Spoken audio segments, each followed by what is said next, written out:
So we got here. I imagine I might have at least cable or chain tension, but we'll see if the strap will bust it at all.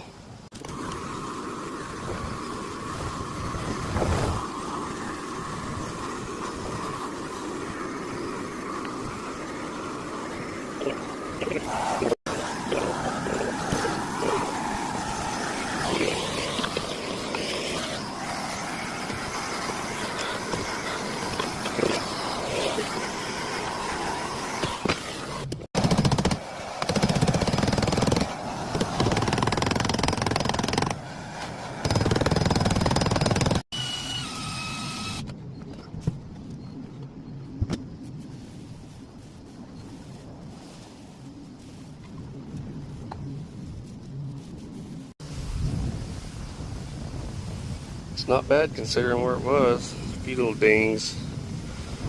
Right there. I think that's about all I'm going to be able to get out of it.